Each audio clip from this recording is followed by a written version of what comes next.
No, but we do. We all begin to identify with different characters.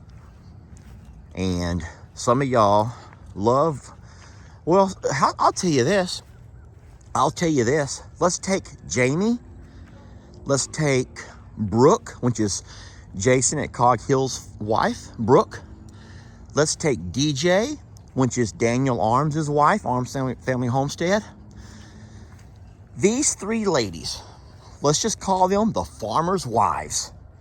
Have y'all noticed how loyal their, I don't want to call them fans, but have y'all noticed how loyal their following is?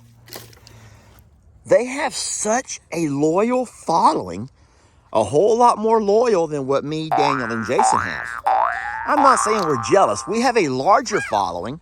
Me, Daniel, and Jason have a larger following, but these farmers' wives who started their own channels have such a loyal following.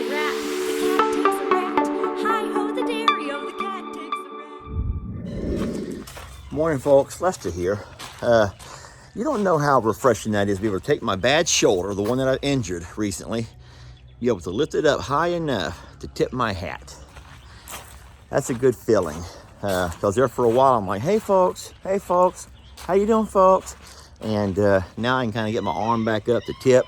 I'm still taking it easy, but there have been some things that have forced me to use my shoulder, even though I probably shouldn't have. I sometimes find myself, why did you just lay down right there for? I don't know the point of laying down right there. Feed, guys, we go through lots of bags of feed, and there's some things that you just can't, every time something comes up, ask for help on. I am taking it easy. I'm not purposely going out there and doing foolish things, but I am taking it easy. You know, we do employ a couple of fellas to help us out here, but they're only here for a couple of hours a day, a few days a week. And the jobs that Jake and Ben do are jobs that, I'll be honest, I could probably do with one arm. I know you don't want to hear that. I know you don't want to hear that, but I could take over Jake and Ben's job, and I could do that with one arm easy enough and let them do the jobs that I do. But at the same time, that's not what they were hired to do, and it's not what they would have fun doing. So that's probably not going to work. Oh my gosh, there's Tilly, and she's hanging out with old Nanny Goat. Hey, sweetie. Guys, let's take these goats for a walk this morning. You guys walk along with me. Let's take our goats for a walk. I'm going to get a bag of treats so I can call them back in. They'll leave easy enough, but they need treats to come back home. I found a bag of peppermint nuggets that we'll take. I'm not going to take the side-by-side because I don't want to unload it right now, and there's no way I'm letting goats tear into a bag of worms. Y'all do know how much those cost. Those are for our feathered babies here and our ostriches over at Longhorn Lester's, and they are very expensive. There we go. Everybody follow Daddy. We're gonna go for a little walk. Oh Lord. Let's just go around this way here. Come on, littles, let's go. Completely free of algae, which that's great, but look at all of the white feathers. Guys, that looks horrible. Come on, fatties. We got to get these babies out and about. Oh, look, here comes Tilly. Come on, babies, come on. Come on, Tilly. Come on, Tilly, let's go. She's a little. Come on, let's go. Come with Daddy, come on out. Come on out. Oh, no. Y'all look at this. Those are tire tracks. Those are tire tracks. And look, let me get my four-wheeler. I hate that. Come on, littles. People drive through here. Those are fresh tire tracks. Come on, littles, let's go. Come on.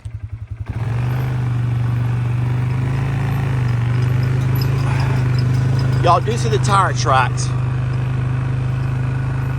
Let me show you the worst thing about this. Let's keep watching the tire tracks. They come right along our fence line. I don't think they went past, okay, they made a circle right here. Those tracks circled around right there and went back the way that they came. So, I'm not trying to be mean.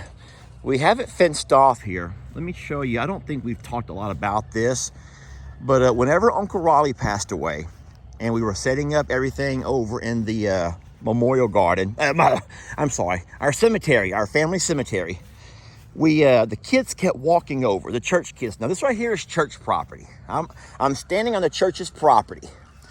This over here is, you know, our pond pasture. This is ours. Now this pasture over here is also ours. This is Lester's property that comes all the way across. Now if you remember, if you've been on the page long enough, we used to have our fence that came all the way to the edge of the cemetery, right at this tree line. This is the tree line where we used to run our, ow, shit, my shoulder, ow, that was stupid. Whew. Guys, sometimes, even though I'm not using my left arm at all, sometimes your body can turn and it twists a little bit, and I stepped over that wire at a high point. That was dumb of me. And I had to kind of jump a little bit to clear my crotch, and it juggled my shoulder enough to where I just sent a shock through my entire body.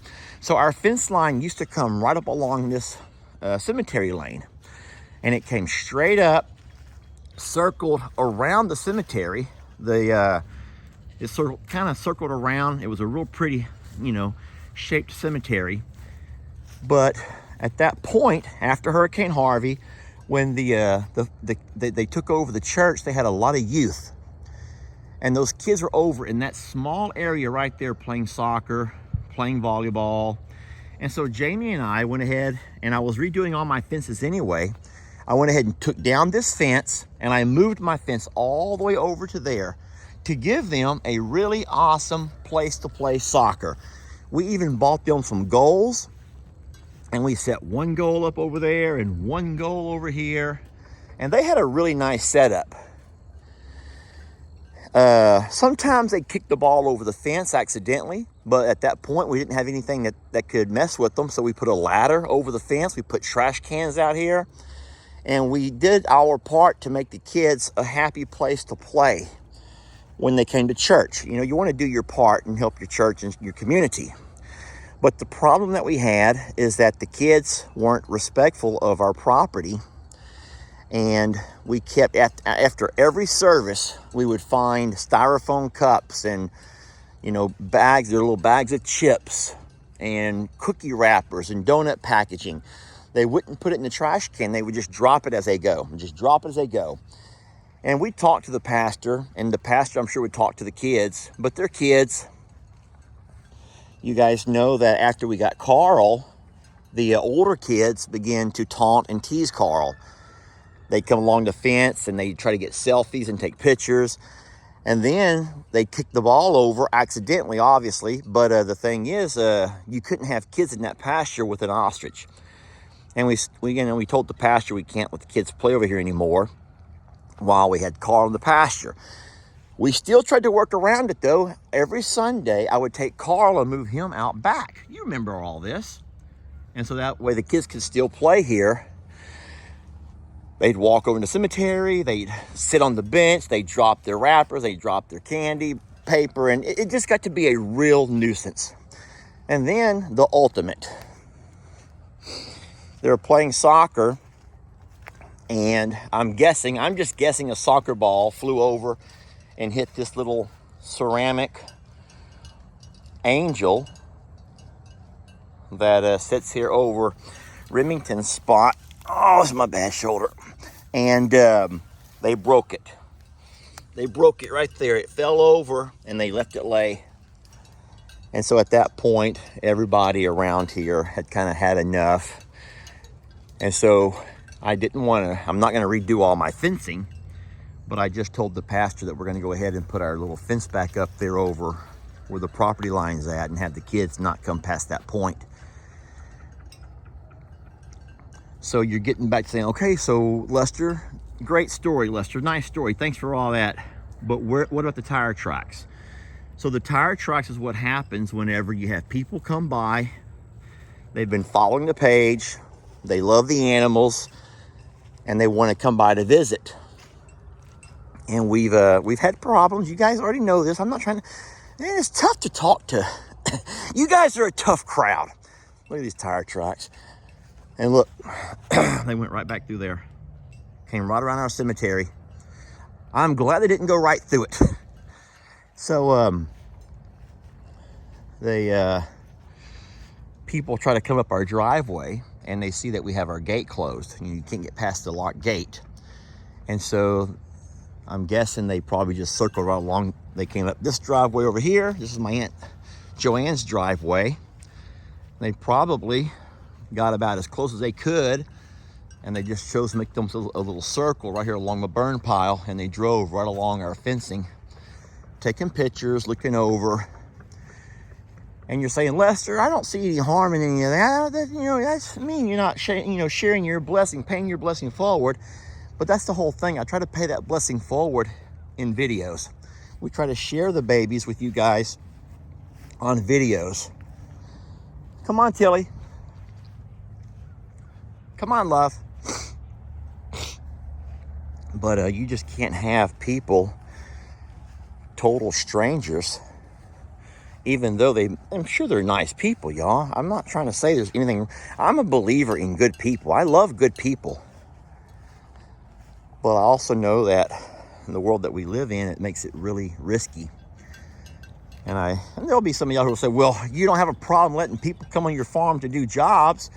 No, we have actually about a notebook size, a file of paperwork they have to fill out that protects us every possible way from people coming here to do jobs. Now, you're going to say, hey, Lester, there ain't no amount of paperwork that can protect you. If somebody wants to sue you, they will. No, that's true. If anyone wants to sue us, they could, but they'll have a whole lot harder time making any leeway with all of the paperwork that we have them fill out. All of the I don't even know. I don't even get started. I'm not the legal person. Hi, buddy. Pig Newton came out, but Pig Trudy didn't. Let's not mess around with the cemetery, guys. Let's not mess around in the cemetery. We don't mind you eating these trees. These are all good to eat and scratch your horns on. Tilly, come on, love. Sweetie, come on over, be a goat.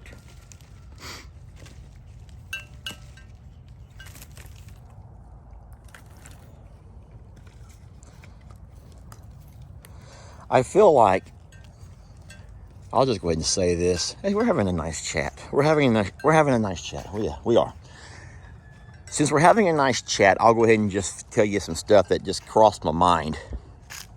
But I feel like whenever I get on to somebody, and I don't mean get on, but when I talk about, when I bring up any of the, the folks who drove through our yard to get a closer view of the animals, I feel like that might strike a chord with some of you, because there'll be a lot of you guys that will take offense to the fact that I'm, getting onto those people and those types of people.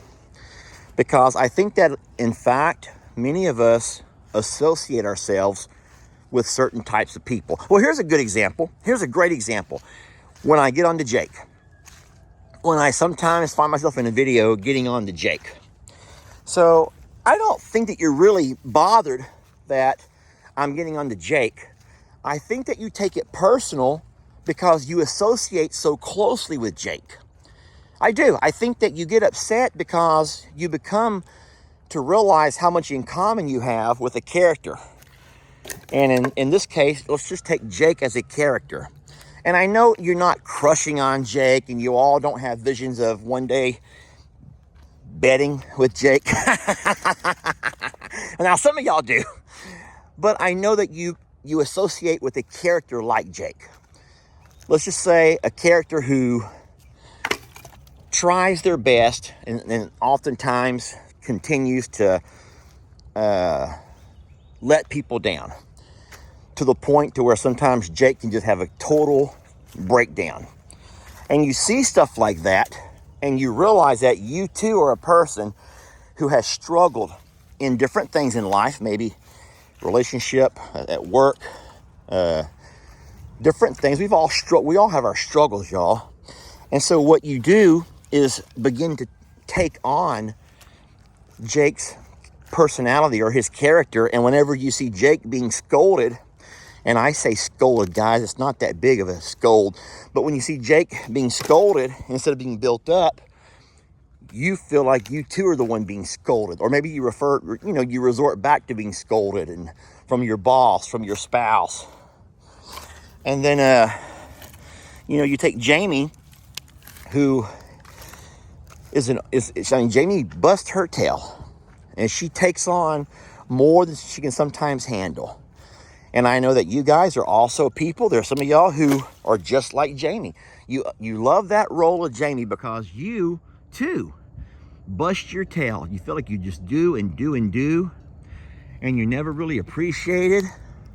And whenever you see Jamie's character, when I say her character, guys, I just mean her character here as a farm character. You see Jamie, something with Jamie, and you're quick to come to her defense, not because you have anything with Jamie more so than that you relate to her, because you are her. You are a person just like her. And there are some of y'all who are people just like me, and you can relate to me because you are me. And maybe in your own world, in your own place. And so sometimes the character that I play is, we're just characters. We're characters. And then if that's not bad enough, so all of us, guys, even our animals, sometimes you can find yourself playing the role of one of the animals. Maybe you're a Shirley in life, and you just find yourself in really bad situations. You get yourselves into things you can't get out of, and you get very upset when I get on to Shirley and call her ditzy and call her dumb, and because you think that I'm calling you dumb, and I'm not. But I will tell you this, that is a sign of a really good storyteller. Yes, I'm patting myself on the back. I'm tooting my own horn. The fact that we can create characters and build them up so much that you can begin to associate with them and find personal connections to them is huge. And I go back to when I used to teach school, especially high school and middle school, when I taught writing. And we would, you want your students to be able to associate with the characters. A good writer, a good author, is someone that can have their character develop so well that people begin to identify with those character traits and maybe even see yourself as one of them. I mean, come on, let's be honest for a minute. How many of y'all look at Ringo and can very easily identify with what he's going through? He used to be, the king of the mountain. No one ever messed with Ringo. Boy, he was the leader of the pack. Well, guess what? He still is. But now he's gotten older. And now some of the things that he used to do, he can't really do anymore. But don't tell him that. But you can all see it. You want to know who identifies with Ringo? No, but we do. We all begin to identify with different characters. And some of y'all love, I'll tell you this. Let's take Jamie. Let's take Brooke, which is Jason at Cog Hill's wife, Brooke. Let's take DJ, which is Daniel Arms' wife, Arms Family Homestead. These three ladies, let's just call them the farmers' wives. Have y'all noticed how loyal their, I don't want to call them fans, but have y'all noticed how loyal their following is? They have such a loyal following, a whole lot more loyal than what me, Daniel, and Jason have. I'm not saying we're jealous. We have a larger following. Me, Daniel, and Jason have a larger following. But these farmers' wives who started their own channels have such a loyal following that I'm just going to throw out some random numbers. They may only have, let's just say 50. Let's say they may have 50,000 who actually took the time to subscribe to their page, yet they get more views than they have subscribers. That means, and then if you want to analyze or break down their channels, you find out that people watch 90% of their video. Me, Daniel, and Jason are lucky to get you to watch half of our video. And I'm not, no, listen, these women, they're making some long videos, but you're watching so much of them. It's because if you're a fan of DJ, and I don't like to use that word fan, you already know that, but if you're a fan of Jamie or a fan of Brooke, man, you have found yourself over the years. You may have followed Daniel's or Jason's or Lester's channel, but you identify more with the farmers' wives because you see yourself as them. Not the ugly part of being a farmer's wife, but the fun part. Maybe the struggle, maybe the work, maybe, you know, you get Brooke, for example. I'll take Brooke. I love Brooke. She'll jump on that tractor and she's a go-getter. She'll just jump on that tractor and go get it. She'll jump in that truck and Jason, I'm driving. And Brooke needs to go get something or move something. During all that move, y'all, she would grab a truck and a trailer and take off. And a lot of you women either do what she does, or you would love to do what she does, or maybe you used to do what she does, and you identify so closely. And next thing you know, Brooke has a very loyal following. Same for DJ. DJ is the soccer mom. She is. No, DJ, I call her, I don't know if her kids even play soccer, but DJ is a soccer mom, y'all. And she's the world's greatest soccer mom. You guys see DJ and you watch her take the kids back and forth to this, to that, school, after school activities. Yet in the middle of all that, she's also a wife to Daniel and takes care of what Daniel needs. And she tries to, you know, have her side job or her job as a photographer. And now she's making videos and recording all these things. And you guys are saying, damn, she's soccer mom of the year. And, you know, and so you see yourself, you're like, darn it, that's the same life that I live or lived. I was DJ. I'm not saying me, but you're saying it.